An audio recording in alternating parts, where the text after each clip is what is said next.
శ్రీ గురుభ్యో నమః. నేను మీ ఉళ్ళగంటి హనుమంత శర్మను.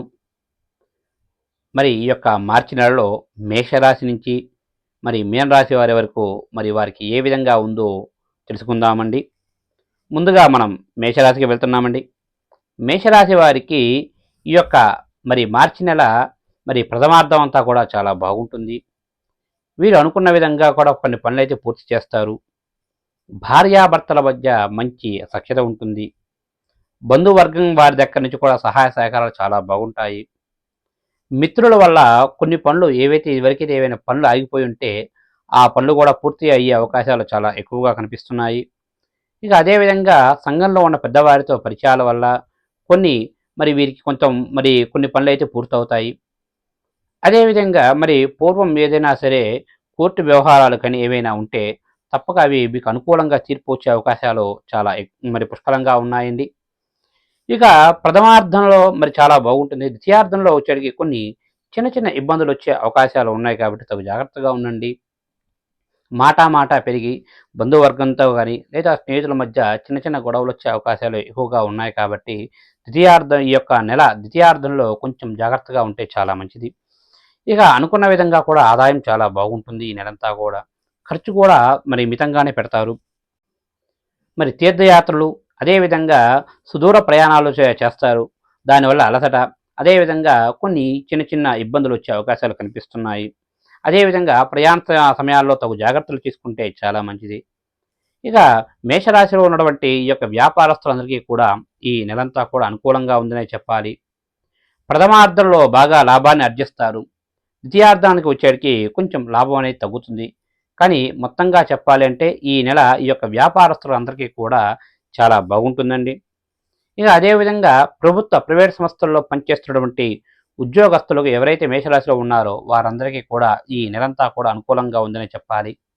మీరు గతంలో ఏవైనా ఇంక్రిమెంట్స్ కానీ లేదా బోనస్లు కానీ లేదా ఏదైనా హైక్స్ కానీ లేదా ఏదైనా సుదూరానికి ట్రాన్స్ఫర్స్ కానీ బదిలీలు కానీ పెట్టుకుంటే తప్పక అవి ఈ నెలలో అయ్యే అవకాశాలు చాలా నిండుగా కనిపిస్తున్నాయి.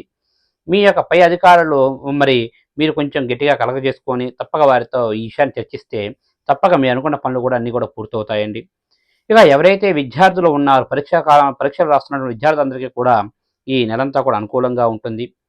అదేవిధంగా స్టేట్ గవర్నమెంట్ లేదా సెంట్రల్ గవర్నమెంట్కి సంబంధించి ఏదైనా ఉద్యోగాల కొరకై పరీక్షలు రాస్తున్న అభ్యర్థులు కానీ లేదా పరీక్షలు రాసి వాటి యొక్క ఫలితాల కోసం ఎదురు చూస్తున్న వారందరికీ కూడా ఈ నెలంతా కూడా అనుకూలంగా ఉంటుందండి. మీరు అనుకున్న విధంగా కూడా అన్నీ జరుగుతాయి. ఇక మొత్తంగా చెప్పాలి అంటే ఈ యొక్క మేషరాశి వారికి ఈ నెలలో ప్రథమార్థంలో చాలా బాగుంటుంది. ద్వితీయార్థంలో చిన్న చిన్న ఇబ్బందులు అనేవి ఎదురవుతాయి కాబట్టి తగు జాగ్రత్తలు తీసుకోండి. ఇక ఎవరైతే మేషరాశిలో ఉన్నటువంటి చలనచిత్ర రంగస్థంలో పనిచేస్తున్న వారందరికీ కూడా ఈ నెలంతా కూడా చాలా అనుకూలంగా ఉందని చెప్పాలి. తప్పక మీరు అనుకున్న పనులన్నీ కూడా తొందరగా పూర్తి చేస్తారు. అదేవిధంగా నూతన ప్రాజెక్టులు అంటే కొత్త ప్రాజెక్టులు ఏవైనా సరే ప్రారంభమైతే ప్రారంభమయ్యే అవకాశాలు ఉన్నాయండి. ఇక అదేవిధంగా గతంలో ఏమైనా ప్రాజెక్టులు కానీ ఏదైనా పెండింగ్ పడి ఉంటే తప్పక మళ్ళీ అవి కూడా పునఃప్రారంభమయ్యే అవకాశం ఏదైనా సంస్థల నుంచి ఏదైనా డబ్బులు రావాలంటే తప్పక ఆ డబ్బులు కూడా వచ్చే అవకాశాలు ఉన్నాయండి. ఇక మొత్తంగా చెప్పాలి అంటే మేషరాశిలో ఉన్న ఈ యొక్క చలనచిత్ర రంగస్థలంలో పనిచేస్తున్న వారందరికీ కూడా ఈ నెలంతా కూడా చాలా అనుకూలంగా ఉందని చెప్పాలి. ఇక ఈ నెలలో వీరికి అనుకూలమైన రోజులుగా 7వ తారీఖు, 9వ తారీఖు, 13వ తారీఖు, 18వ తారీఖు, 25వ తారీఖు, 27వ తారీఖులు వీరికి అనుకూలంగా ఉన్నాయండి.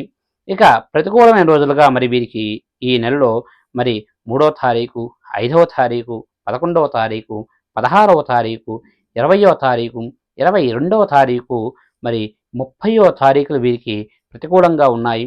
కాబట్టి అనుకూలమైన రోజుల్లో మీరు ఏ కార్యం తలపెట్టినా ఎటువంటి ఇబ్బందులు లేకుండా పూర్తి చేస్తారండి. ఏవైనా ప్రతికూలమైన రోజుల్లో ఏదైనా కార్యం తలపెడితే కొన్ని ఇబ్బందులు వచ్చే అవకాశాలు ఉన్నాయి కాబట్టి తప్పక గురువు గారిని కానీ లేదా మీ ఇంటి పురోహితుని కానీ సంప్రదించి దానికి సంబంధించిన తగు పూజలు చేసుకుంటే మీకు అంతా మంచి జరుగుతుంది. స్వస్తి.